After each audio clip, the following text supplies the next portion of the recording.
Magandang gabi po sa ating lahat.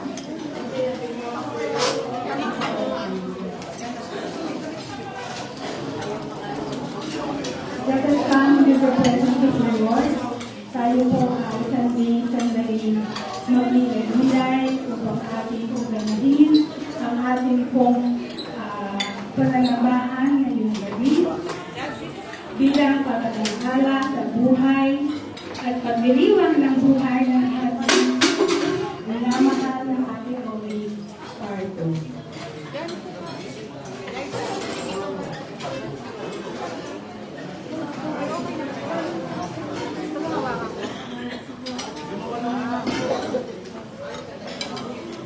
A heart of gold stopped beating, two shining eyes at rest. God broke our hearts to prove the only faith, the best. Tayo pong lahat ay magsitayo para sa kanyang pagkakasipon. Narito po ang istorya natin. Walang sinuman sa atin ang nabubuhay o namamatay para sa kanyang sarili lamang. Kung tayo ay nabubuhay tayo para sa Panginoon. At kung tayo ay namamatay tayo para sa Panginoon. Kaya nga, sa mabuhay o sa mamatay, tayo ay sa Panginoon. Tulog kay Yahweh, nagmumula, pagkat itong lupa't langit, tanging siya ang lumikha. Oo, sa mabuhay o sa mamatay, tayo ay sa Panginoon. Sapagkat si Kristo ay namatay at muli nang nabuhay upang maging Panginoon ng mga patay at mga buhay.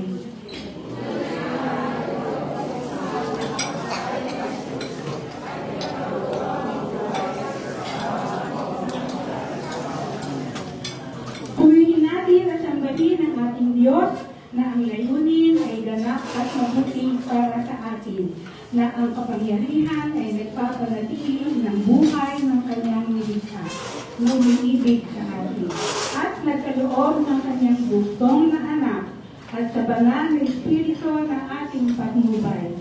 Sambahin natin at paglingkuran ng isang Diyos na may akda ng buhay. Siya nawa. Tayo po ay manalangin. Aming Diyos na makapangyarihan sa lahat, maraming salamat po muli sa pagkakataon na kami ay sumamba sa iyo sa Espiritu at sa katotohanan, magdiwang sa buhay ng aming kapatid na Ate Owen Parto. Salamat po Panginoon sa presensya, magbawag isa sa amin, na nagmamahal sa aming kapatid na ito, at nagmamahal din sa iyo. Pagpalain mo nga nawa kami, Panginoon, sa labing ito ng aming pagsasama-sama. At gawin mo isang tunay na magandang pagkakataon at karanasan ng gabing ito ng pasasalamat para sa kanyang buhay.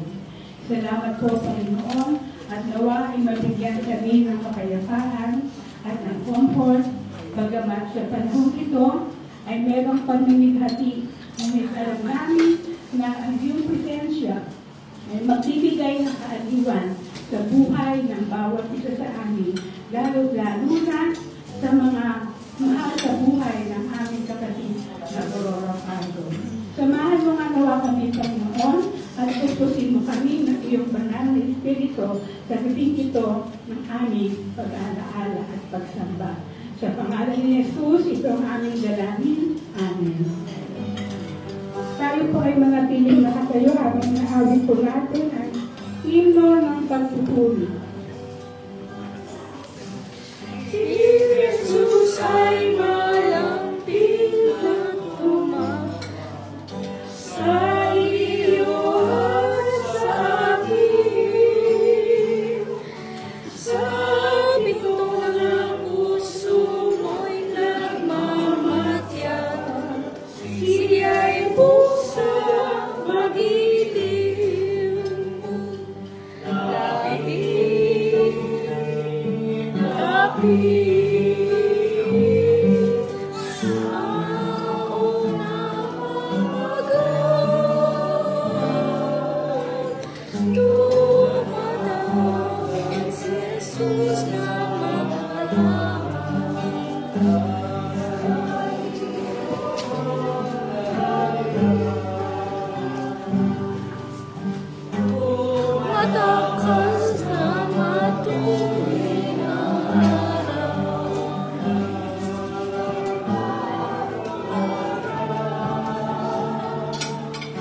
darating sa iyo ang kamatayang di makasukat.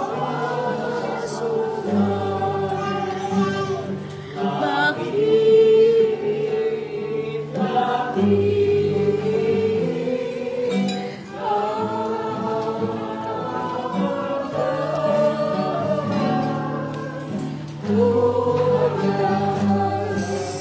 Jesus namaraan?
Nasa panahon po tayo ng pagbubulay sa mga salita ng Diyos sa pamamagitan po ng karutang pagbasa mula sa unang Korinto.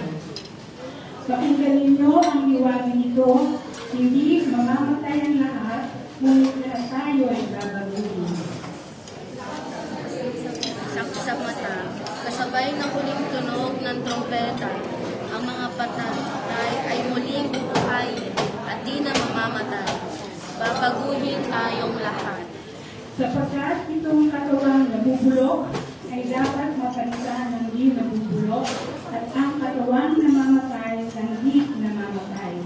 Kapag napalitan ng walang pagkabulok ay nabubulok at napalitan na ng walang kamatayan ang namamatay, matutupad ang nasasaad sa kasulatan. Nalupit na ang kamatayan, ganat na ang talumpay.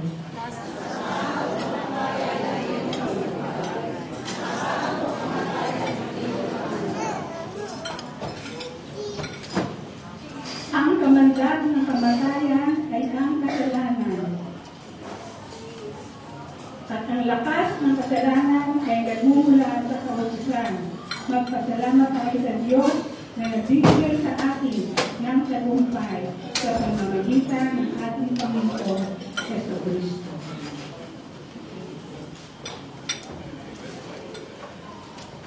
Hinihiling ko ang lahat para sa pagbabasa ng Ebanghelyo. Ang Ebanghelyo ayon ni San Juan, ika-11 kabanata, talata 25. Sinabi sa kanya ni Jesus, "Ako ang muling pagkabuhay at ang buhay. Ang sinumang sumasampalataya sa akin, kahit mamatay, ay muling mabubuhay." Pinagpala tayong lahat sa pagbabasa ng Ebanghelyo ngayong gabi. Amen.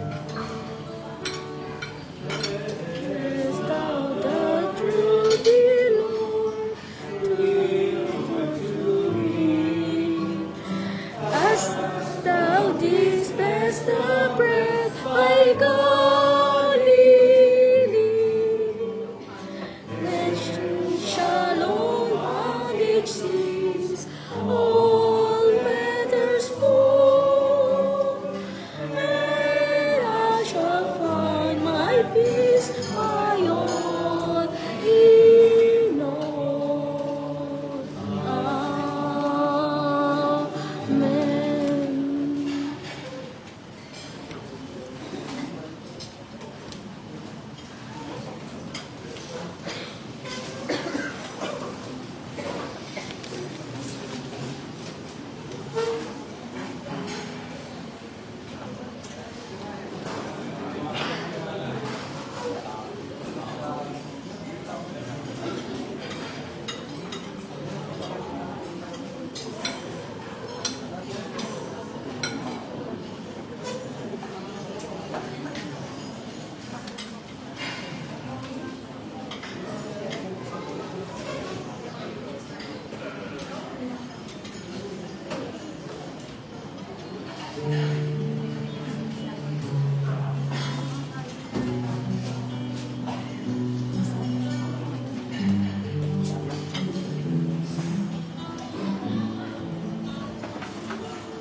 Sa ngalan po ng Iglesia ng UCCP Pasay Evangelical Church, sa pamumuno ng Council Chairperson Elder Grace Ignacio na wala dito, kasama ang Board of Elders sa pamumuno ng Elder Lloyd Alvar and Elder Imelda at Elder Rebecca, Elder Florida Garcia, sa pamunuan ng ating Pastor Henry Eduarte at ng mga miyembro ng simbahan. Kami po ay taus-pusong nagpapasalamat sa pamilya Pardo sa pamumuna ng aming brother, Kuya Rudy Pardo, kasama ang buong pamilya ng Pardo sa imbitasyon na ito na maging kabahagi ng pagpapasalamat para sa buhay ng ating minamahal na Aurora Auring Pardo. Ako po si Pastor Joshua Marcos, ang dating administrative pastor ng iglesia ito at naging isa sa mga manggagamot ng ating kapatid na Auring. Tayo po ay manalangin. Sa mga isang beses pa, Panginoon, ninuluwalhati namin ang iyong dakilang pangalan at ang iyong mga milagro sa aming buhay ay hindi matatawaran, lalo na ang milagro ng buhay na siyang aming tinatamasa. Maging ang aming pagpanaw ay isang milagro mula sa iyo. Panginoon, dakila ang aming ang Diyos na aming sinasamba at karapat-dapat kang purihin at pasalamatan, Panginoon, dahil walang ibang Diyos kundi Ikaw. Aming Panginoong Jesucristo, kapangyarihan ng Espiritu Santo, siya nawa. Amen at Amen. Magandang gabi. Ang ating pong pag-uulayan ay isang napakagandang pangako. Ika nga, ang sabi nga nila, at the end of the rainbow is ano yung at the end of the rainbow? Is a pot of gold. Yan. At the end of EDSA, there's a lot of things on the end of EDSA. Marami po tayong naririnig na mga endpoints o yung dulo pag pangako ang pinag-uusapan. At wala siguro ibang magandang pangako na ating pong tandaan, kundi ang isang pinakamatinding pangako. Pinakamatindi, pinakadakila, pinakamasayang pangako na maaangkin ng isang anak ng Diyos. At ito ay ang pangako ng Panginoong Jesucristo sa lahat na may ugnayan sa Kanya. Tingin po sa iyong kaliwa at kanan, tanungin mo po, may ugnayan ka ba sa Kanya? Sino po yun, Pastor? Wala ugnayan na. Ugnayan sa Diyos. At ito po ay isang pangako na dapat natin ikatuwa, ikagalak, hanggang sa dulo ng walang hanggan. The promise of eternal life is already not anymore a promise. Pastor, ang title po kasi ng iyong sermon, Glorious Promise. Sa totoo po, kung babasahin po natin ang banal na kasulatan, hindi na po ito pangako. Dahil ang lahat na nananalig at nananampalataya kay Kristo Jesus ay merong buhay na walang hanggan. Hindi na natin aantayin yung oras na ito. Matatamasa natin ang pangako ng Diyos na buhay na walang hanggan habang tayo ay buhay pa. Amen po ba? Eh, Pastor, ang labo naman. Buhay na walang hanggan, at buhay tayo ngayon. Eh, ano yung buhay bukas? Dalawa ang pinag-uusapan dito. Yung kwento kasi nito, napakasimple lang, no? Kung naalala nyo, si Martha at si Maria, mga kapatid ni Lazaro. Tatlo yan sila magkakapatid. Mahal na mahal sila ni Jesucristo. Mga bagets pa siguro sila noon, barkada na sila, 4. Kaya sabi nito ni Lazaro, Lord, hanggang sa dulo na walang hanggan, ikaw ang aking sasambahin. Ganon din ang dalawa niyang kapatid na si Martha at si Maria. Pero suddenly, or mysteriously, itong si Lazaro nagkasakit. Wala namang binention sa Bible. Anong klase ng sakit? Basta nagkasakit. At nung nabalitaan ni Jesucristo na nagkasakit, nangamba siguro ang mga tao kasi ilang araw lang namatay. At dahil ang mga Hudyo walang lamay na kagaya natin, diretso kasi sila libing. At nakalibing na po si Lazaro ng 4 na araw. Yun po talaga yung kwento dito. 4 na araw na, at alam nyo po, yung decomposition ng katawan ng tao, nasa-start po yan 8 hours after mamatay. Pwera na lang kung nalagyan ng formalin. So itong ating katawan, pag wala ng buhay, kung bilang ka ng 8 oras, unti-unti nang magsimula yung decomposition. Buti si Ate Aure ngayon, naka-formalin yan. wala na yung visa ng formalin, babalik na po siya sa lupa. Hawakan niyo yung inyong kalat ngayon. Sabihin niyo po, hanggang walang oras ka lang.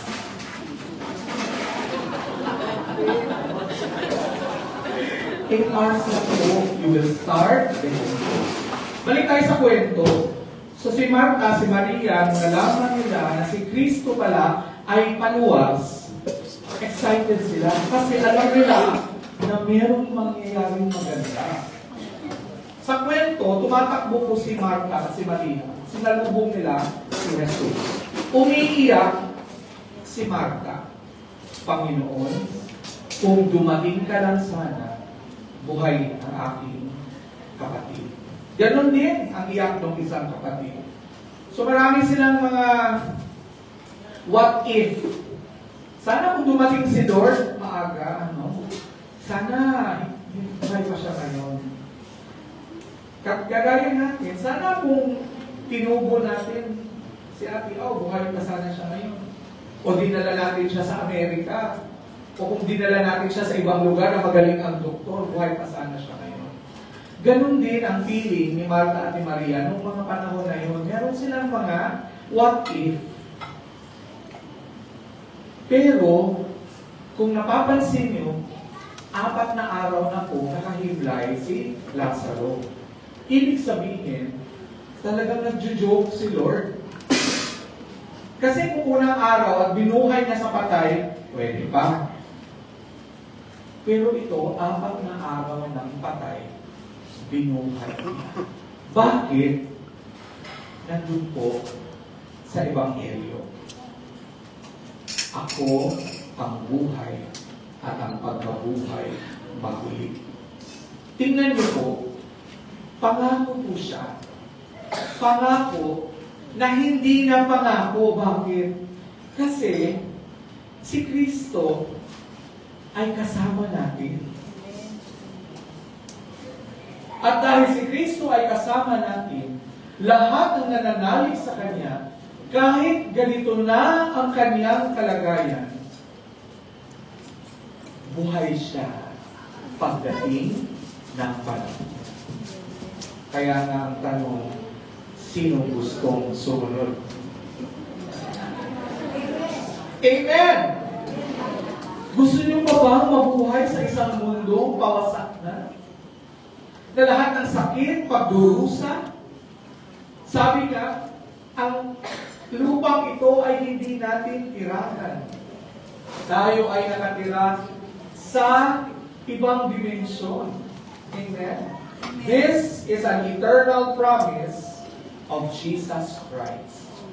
And if it is a promise, it will happen. Pero po, mga kapatid, it has already happened.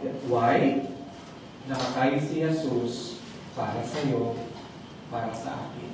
At ang lahat ng nahugasan, lahat naman tayo dapat nahugasan ng Panginoon, ay maliligtas at napapatawad mula sa ating Panginoong Jesus. Kasi Ate Auring kasi, medyo may pagka-comedy din yan eh. Noong oras na tumawag, Sabado ng hapon, Tita, okay ka lang? Okay lang ako. Nakapagsalita siya. Huwag niyo akong alalahanin. Alam niyo yung message na huwag niyo akong alalahanin? Ibig sabihin nun, pinaghahawakan ang pangako ito. Mga kapatid, napakaganda sa pagdinig ng isang namayapa ay kasama niya ang Panginoon. Meron pong veterinaryo. Yung veterinaryo nasa klinik niya. Iniwan niya yung aso sa pagitan ng pader ng kanyang klinik. Hindi siya nagpasabi sa kanyang sekretarya na nasa loob siya. Yung aso, tahol ng tahol doon sa may pinto. Hindi naman din alaking nakita ng aso na pumasok yung amo niya doon sa pinto. Pero tahol ng tahol. So nagsabi yung sekretary, Dok, patutuloyin ko na ba itong aso mo? Huwag, paiyakin mo ng mabuti. Tignan natin kung ano talaga ang gagawin. Alam nyo, nung binuksan nung sekretary yung pintuan, yung aso Hindi alam ng aso na nandun yung amo niya sa loob. Lumundag sa loob ng kwarto ng kanyang amo. Ibig sabihin, alam niya kung ano yung nasa loob. Mga kapatid, alam niyo po ba kung anong nag-aantay sa inyo pagkatapos ng buhay na ito? Dapat alam natin yan. Dahil mahalaga, pinakamahalaga, na kilala natin ang taong nag-aantay sa atin. Ang ating kapatid na Aurora, kaya siguro sinabi niya Ditas, she is there. Amen. O palakpak yan. She is there inside the celestial palace of God. Nalulungkot lang ako kasi marami pa akong pinangako dito eh. Kaya lahat ng pangako ko na pako, kaunahan ako ni ate. Pero I tell you po, guys, I tell you, the promise of God, Jesus Christ, will never fail. That is the greatest promise. So ano po ang implication nito, Pastor? Promise nga siya at natupad na pala. Ano po yung magiging epekto niya sa atin na nag-aantay? Ayaw niyo namang sumunod, tinanong ko kayo kanina. Ano ngayon ang implication nito? Jesus has the power to change death to life. Maraming beses sa Biblia, pinakitaan tayo ng Panginoong Jesus sa kapangyarihan niya. Amen. Ang mga bulag nakakita, ang mga pipi nakapagsalita, ang mga hindi na nakatayo nakapaglakad, nag-dancing, etc. Ang mga nagdurugo, gumaling. At ang ultimate, pinaka-ultimate sa lahat, ang patay ay binugay. Sorry sa word, tataya pa ba ako? Saan mo itataya ang buhay mo? Itataya mo ba sa mga tao na nangangako ng mga bagay-bagay at hindi naman natupad? Mga relihiyon na walang basihan? Mga pananampalataya na hidwa? Kasi ang mga tao ngayon, dahil sa hirap ng buhay, kung ano-ano na lang ang pinaniniwalaan. Amen? Walang ibang kakapitan, mga kapatid, kundi ang ating Panginoong Jesucristo. Sa pagdating ng panahon na tayo'y magkaganito, o bago pa lang tayo magkaganito, bakit pa natin antayin? Na pwede naman natin sundin, unawain, mahalin ang ating Panginoon. Kahit mahirap gawin, ito ang dapat. Bakit? Jesus has the power to change death to life. Nangihina ka ba ngayon? Lahat tayo busog na. Amen? Sino pang gutom? Mamaya, sorry, naputol na. But I tell you, if you are weak, you can be weak physically. Pero alam niyo kung anong pinakamahalagang weakness? Spiritual weakness. Pag ang iyong espiritu ay hungkag, walang laman, naghahanap ng kung ano-ano sa buhay, ang aking dalangin, matagpuan ninyo ang dakilang pangako ng Panginoon. Gaya ng ating kapatid, Pauline. It is a reminder that Jesus is the same yesterday, today, and forever. Mga kapatid, mas gusto kong mag-attend ng lamay kaysa sa birthday party. Sa totoo lang, mas nakaka-bless na mag-attend ng mga ganitong activity.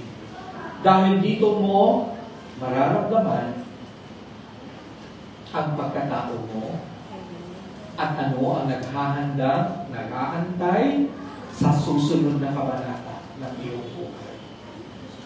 Sa mga kapatid ko na nandito po, kung sa tingin ninyo ang iyong buhay ay paulit lang ulit, kain, tulog, trabaho. Di ba may ganun? Kain, tulog, trabaho. Ikot-ikot lang na gano'n. Baguhin natin yan. Dahil meron pang mas mainam na buhay na pinangako ang Panginoong Jesucristo sa lahat ng kanyang mga anak. Excited na ba kayo na makita ang Diyos? Amen. Kung sino excited dito, makita ang Diyos. Mukhaan. Hindi lahat pastor tumataas. Why? That's an expected reaction. Because many of us fear death. Marami sa ating takot. Bilang isang manggagamot, pag nag-ramos, actually meron akong dying ngayon, 2 dying patient. Iraramos ko sila. Lagi kong sinasabihan yung mga pamilya, sa oras ng mga huling sandali ng inyong mahal sa buhay, huwag nyo nang iwanan. Kasi, at dapat kung ano yung mga gusto nila, marinig from you, go. So kung meron kayong hindi napatawad, magpatawarin na. Kung meron kayong naiwanan na gusto nyo pasiguli-muli, gawin nyo na. Bago pa maging huli ang lahat. So yun yung ginagawa ko. Almost every day may namamatay kasi ako yung tinatawag sa ward. So parang medyo manhid na ako sa mga ganitong mga pangyayari. Pero nung namatay si Ate Au, naisip ko talaga, Lord, ako kaya? Ano kayang mangyayari sa akin? Kayo din po. Ngayong gabi, pinapaalalahanin tayo ng Panginoon na ang grasya ng Diyos ay walang hanggan. At sabi nga, lahat tayo magsilapit dahil lahat tayo ay makasalanan. Walang isa. Lahat tayo ay makasalanan. Nangangailangan ng Diyos na siyang magligtas sa atin mula sa pagkaniwalay sa Diyos. At yan ay sa pamamagitan ng kamatayan ng Panginoong Jesucristo. Tayo po'y manalangin. O Diyos, dakila, napakadakila, Panginoon, ng lahat ng iyong sinabi kay Marta, kay Maria, maging kay Lazaro, at magpahanggang ngayon. Ang mga salitang ito ang magbibigay sa amin ng panibagong pag-asa na ang buhay namin ay iyo. O Diyos, samahan mo kami, lalo na ang pamilya ng aming kapatid Auring, sa mga oras ng kanilang pighati, kalungkutan. Ipadama mo muli, Panginoon, ang iyong yapos ng may kasiguraduhan ang buhay pag nandun kami kay Kristo. Lord, we just want to savor the moment tonight, the glorious promise given to us by your Son, Jesus. In the name of the Father, the Son, and the Holy Spirit. Amen.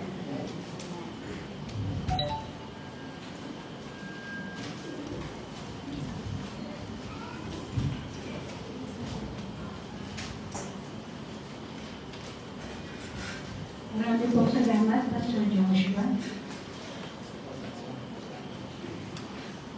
Tignan po natin ang isang salita dito ng katiyakan. People will walk in and walk out of your life. But the one whose footsteps make a long-lasting impression is the one you should never allow to walk out. Nasa panahon po tayo upang pakinggan muli ang mga salita ng pag-alaala at pagkilala sa ating pong namayapang kapatid. Sa gabing ito na si Ate Auring Party.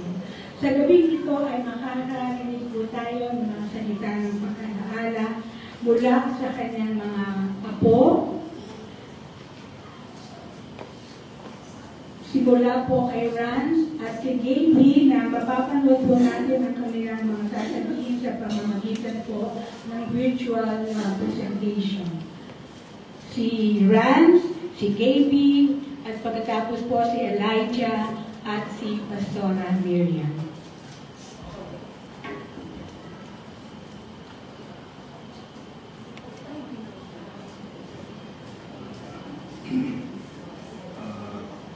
Sakit ng po isipin na wala na kayo. Habang buhay ko po dahil lahat ng gulong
tinuruan niya ako maging mabuti kasi makinig sa galit ko. Minsan, kapag nandun ako sa walang bahay, nakikichismis ako.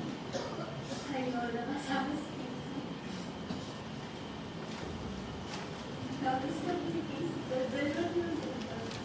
Tapos si Pala nakikichismis sa akin.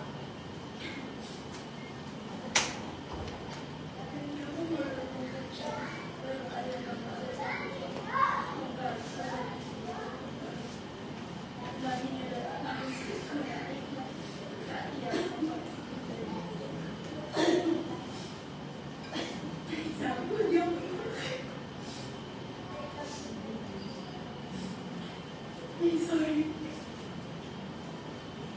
My favorite sex is smiling face. Kapag nasa sila ako sa bahay. I miss Lola every day. Kung wala ko, mag-isip ako lang ito. Nalinis si Lola, si Lola. Kasi ako, kasi kaya. Ang pinaka-nabis ko na hairline ko. Bakit nakakasarap ni Rachel? Ipadayin niyo ko dito. Sana alam niyo kung gano'n siya at kung mahal si Lola. Kasi si Lola ako. At hanggang simula ko patanda ako. Lumaki ako ng pulo ng Lola siya. At hindi ko makakaliwa.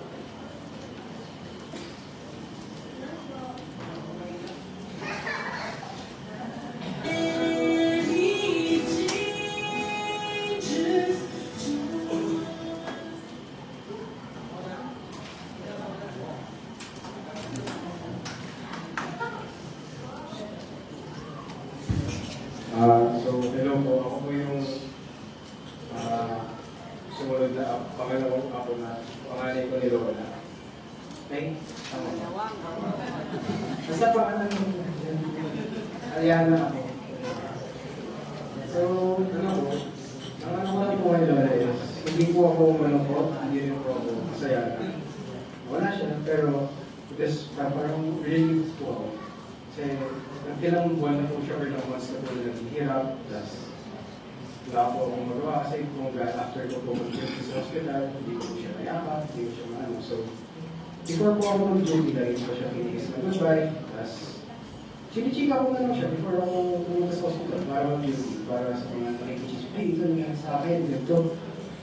Tapos siya nakikinig lang, plus kapag kinakamusta ko si Lola, sinasabi na lang gumagano ko siya. Tapos naman dali lagi. Pero, ang pinaka-memorable nangyari sa akin is, or yung masasabi ko is yung bakas ng talampakan, is yung mga parang footsteps na pinigay niya sa akin. Parang ako yung baby, kasi sa gilid ko, pinagano niya lang ako. Tinuturuan niya ako maglakad, tinuturuan niya sa akin yung mga tama sa mali, lahat, tinuturo niya sa amin yung mga apo. Tapos, yun nga po, yung hindi ko alam po kung alam niyo po lahat, pero may mga nakakaalam po. Yung nag-take po kami ng board exam last year, doon po nagsimula si Lola magkasakit. Doon po siya na 50-50, doon po siya na in and out ng ilang minutes po sa hospital. Pero despite of that po, na nangyari po yung kay Lola, parang binigay po namin lahat, binigay po namin ng kapatid ko lahat para makapasa. Kasi yun lang po yung gusto niya makita sa amin na nagsasorry siya kasi parang nag-aaral pa kami, habang nag-aaral kami para sa exam, nahihirapan kami kasi pinaalala pa raw siya. Pero sabi namin, okay lang, papasa kami regardless na may nangyari dito, nahihirapan kami siyempre. So kami rin, gusto namin tumulong, gusto namin ikaw makasama. Pero yun, yung nalaman niya na pumasa kami sa board exam, sumisigaw sila sa kabilang bahay, makatok sa pinto ko na sobrang lakas kasi tulog na ako. Tapos ayun, narinig na lang nila na tumakas sa akin. Tapos umiiyak siya na thank you Lord, gano'n. Pero ang ano ko lang is lahat parang yung footsteps na binigay sa akin ni Lola. Nang nasa dito ako si Lola bata, or simulan natin na carter niya ako, nung baby ako, tinuturuan niya ako maglakad. Hanggat nung pagtanda ako, tinutulog sayang tapos na mali. Lahat po nun, lahat po sa amin na po, naaalala po namin yung mga ginawa niya. Ngayon, nawala na po siya. Siyempre, malungkot po. Pero, wala naman po parang just keep moving forward lang. Lahat po ng binigay niyo po sa amin, turo, ibibigay ko sa iba, tuturo ko rin po sa iba. Kaya po, alam ko po lahat po, lahat po sa atin dito is may memory po kay Lola. Lahat po may good memories of her, kaya nandito po tayo kasi we know how good of a person she is. And ayun lang po, parang wala na po akong makakachika na Lola.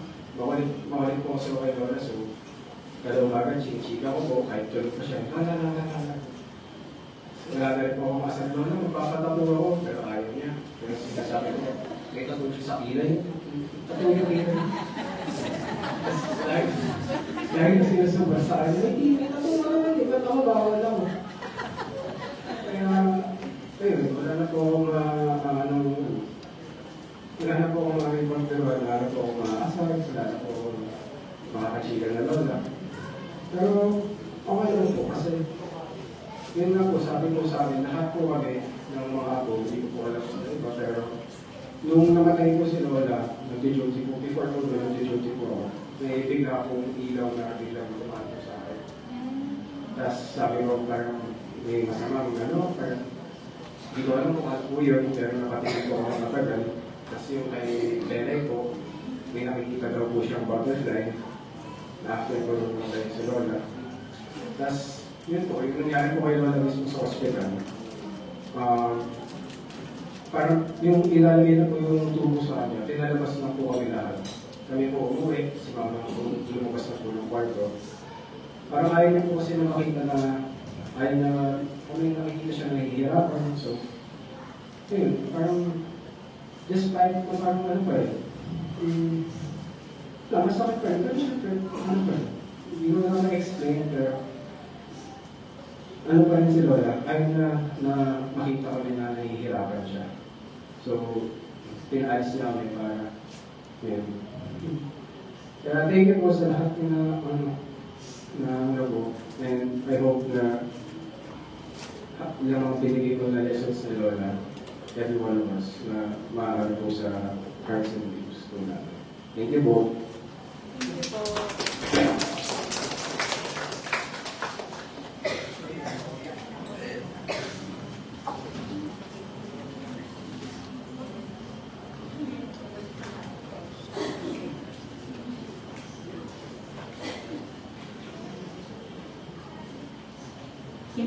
Magandang gabi po sa lahat. Pastor Miriam po. Naging pastor dito ako sa Pasay ng 1992 for 12.5 years. Si Ate Elving at saka si Kuya Rudy, kasama ng aming Ate Ime at Ate sila po ang mga naging magulang at katabi namin sa Panginoon. My father passed away when I was 18-19 at doon ko po natagpuan sa kanilang magkagulat na meron po kami, sa tuwing pupunta po kami sa local churches, meron po kami mga dinagdag na mga magulang. Dami kong gusto sabihin, but of course, ito sa iyo ay malayo ang mga magulang. At napakarami pong familiar faces dahil si Ate Elving at saka si Kuya Rudy, pinilit nila na i-embrace at gawing bahagi ng kanilang buhay pamilya, ang kanilang church family sa Institute of Pasay. So, lahat ng birthday celebrations, lahat ng mga pagpasa ng mga anak sa ng mga posa, ng mga medtech. I remember na si Ate Lina, ang nasirang Kuya Nato, ang nasirang Auntie Wani, ang nasirang kapatid na Sister Elnor.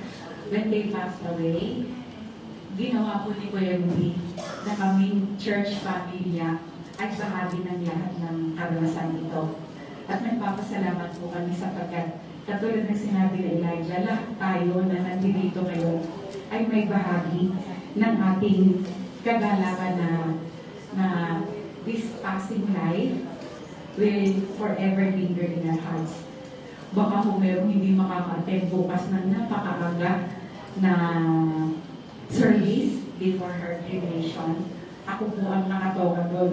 Kaya ngayong gabi, medyo kumilita po ako ng kaunti dahil we are so blessed. Itong sinapuyo sa Ate Ore, hindi nila kakayaan na sa hindi ng pagmamahal nila sa church workers. Isipin niyo, tatlo na kami rito, Pastor Henry, Pastor Dr. Joshua, Pastor Miriam.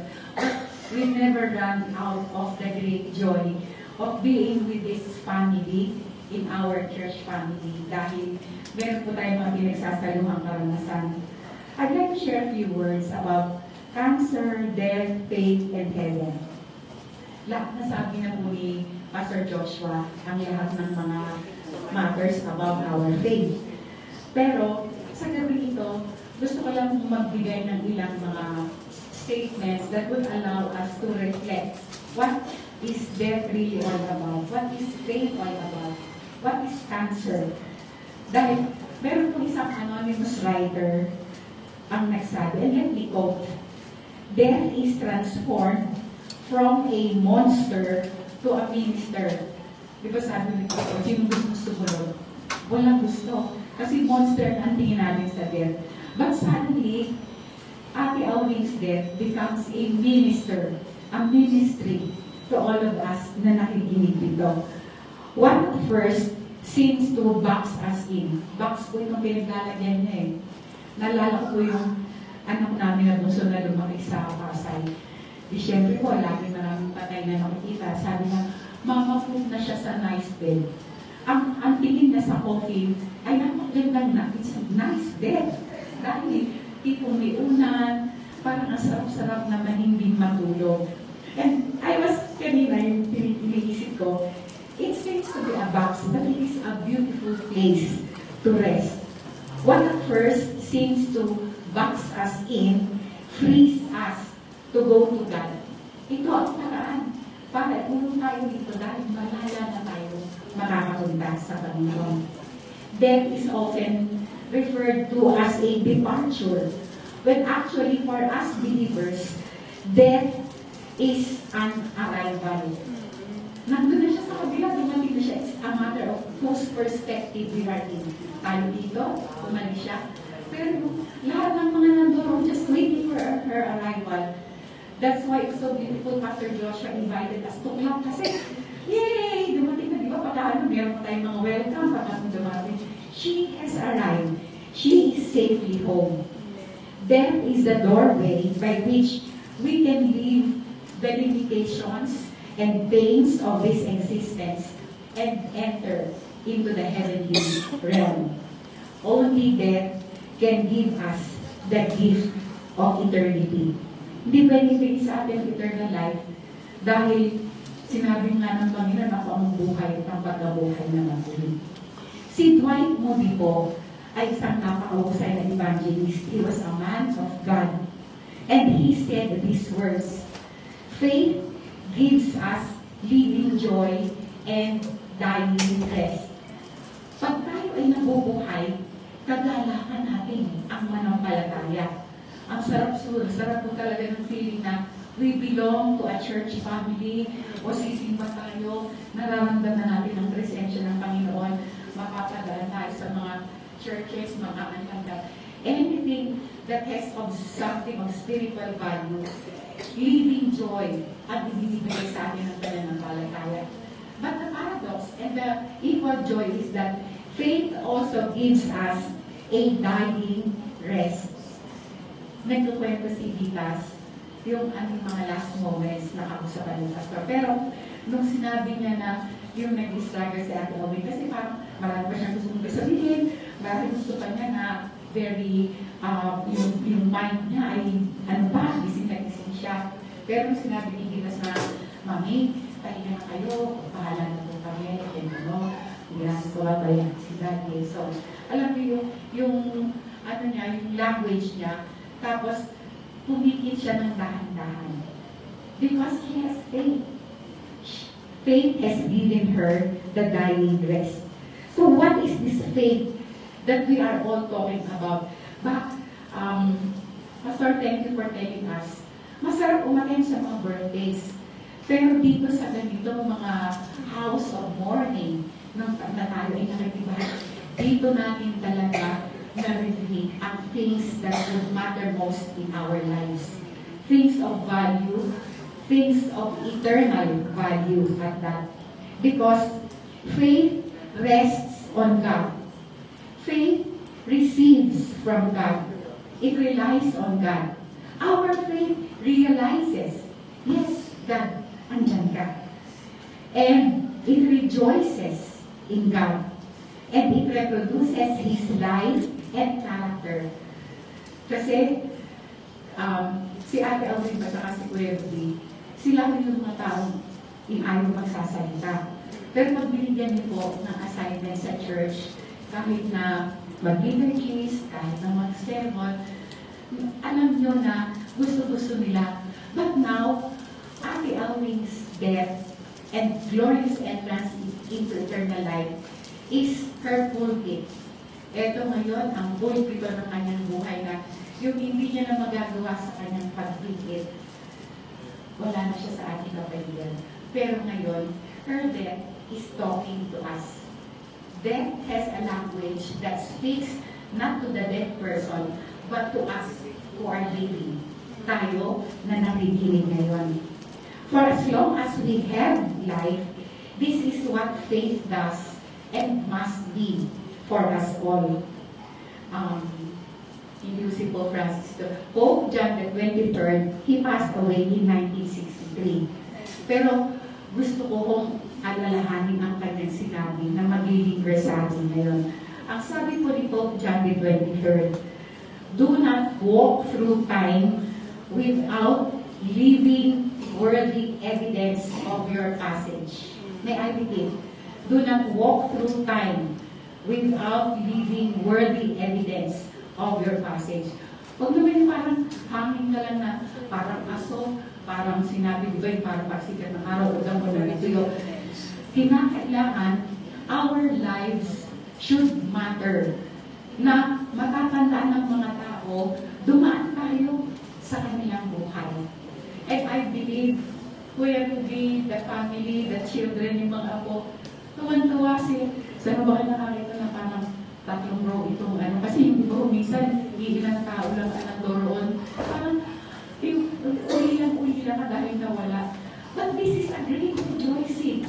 Kasi, Ate Auri passed through our lives and she made a worthy evidence of her passage. Yun ang ating alalahanin tungkol sa buhay nito. And then the third, cancer. Maraming sa atin ngayon, iba-iba na ang sakit. Hindi lang po cancer. But particularly, ano ba ang does cancer cripple us? Are we afraid? Kasi nung araw ko sinabi mo, nag-cancer ako.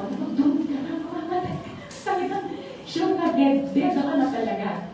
Pero may sa dami pa ng mga silent killers, di ba? Stroke, heart attack, dialysis, etc.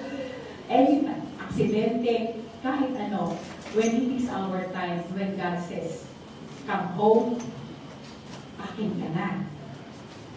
We can never choose how we will live this world, but we can choose whom to die for. Ito ngayon ang ibinibigay sa atin na napaka masusi na kaisipan at aking lahat na may matinong diwa, may pananampalataya. Yun ang gusto ng Panginoon na itanong sa atin. We cannot determine kung paano tayo tutuloy sa mundo ito. But we can choose whom to die for. That is what Ate Auri's message is for us tonight. So, what can cancer not do? Anong hindi pwedeng gawin ng cancer? Cancer is so limited. It cannot cripple love. It cannot shatter hope. It cannot corrode faith. It cannot eat away peace. It cannot destroy confidence. It cannot kill friendship. It cannot shut out memories. It cannot silence courage. It cannot reduce eternal life. It cannot quench the spirit. Yan ang hindi kayang gawin And so tonight, we become victorious because Ate Aurin is leading us with a precious gift of faith. Nawa ang pamilya nito, Kuya Rudy, sa mga anak, sa mga apo, sa lahat ng mga kamag-anakan na hiniko ng buhay ni Ate Aurin, ng kanyang pananampalataya, ng kanyang kabutihan, ng kanyang kagandahan loob. Each way, big or small, tayo lahat ay nandito ngayon at testamento na hiniko tayo ng butihing babae nito ng pananampalataya. Pagpalain tayo ng Panginoon sa dito.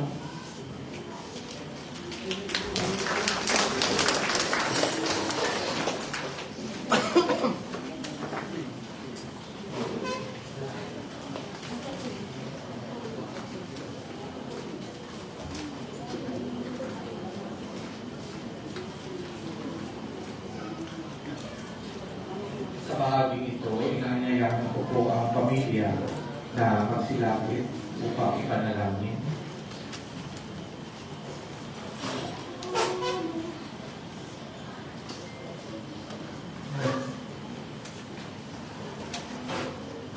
Hinihiling ko po ang kapulungan na iunat ang kamay patungo sa kanila at sila'y ating pagtalain.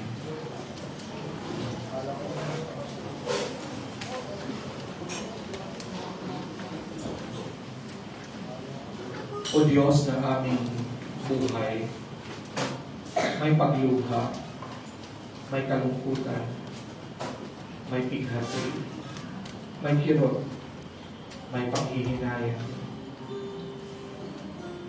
may kadiliman.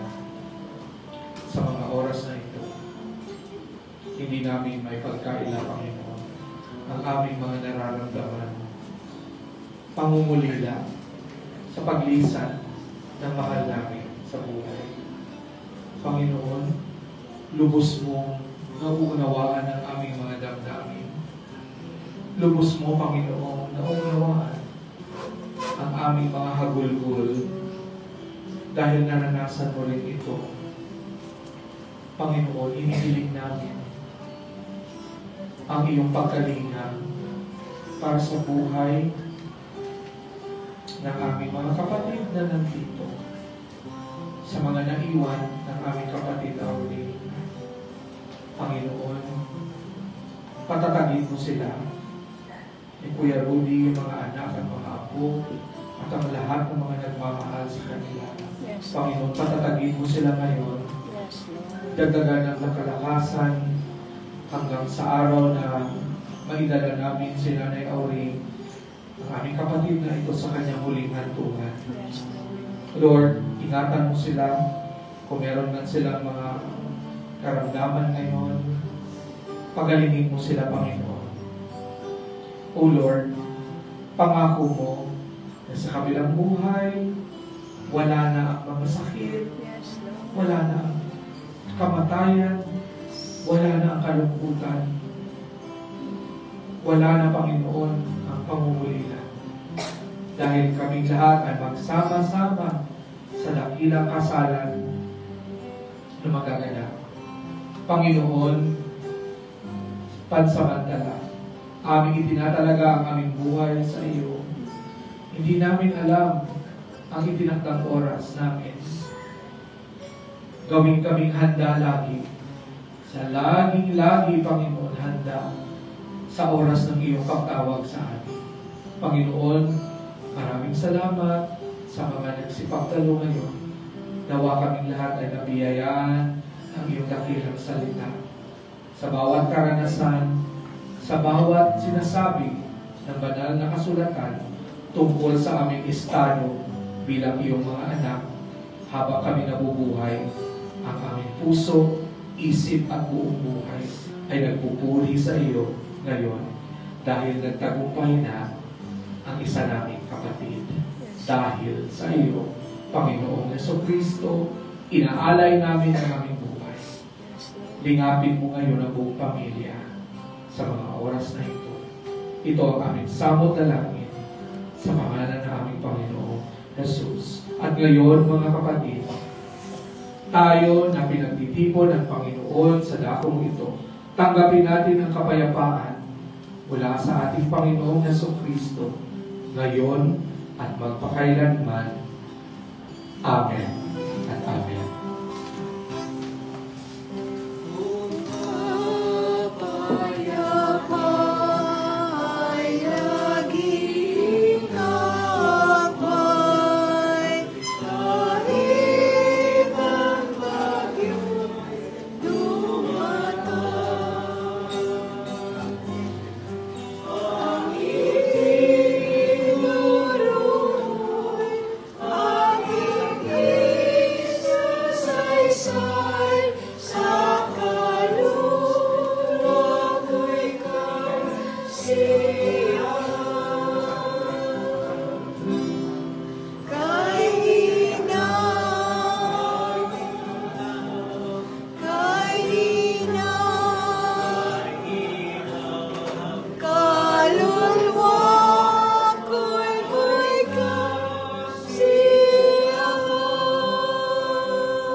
Magandang gabi po sa ating lahat. Ito ay natatapos ang ating pananamahan ng gabi. Kasi po nagpupumilit si Pastor na kumasabar ako din ang isa. Kapasensya na naman po. Mag-review na lang ako siguro ng Sister. Sige po, patay po sa sinagit ng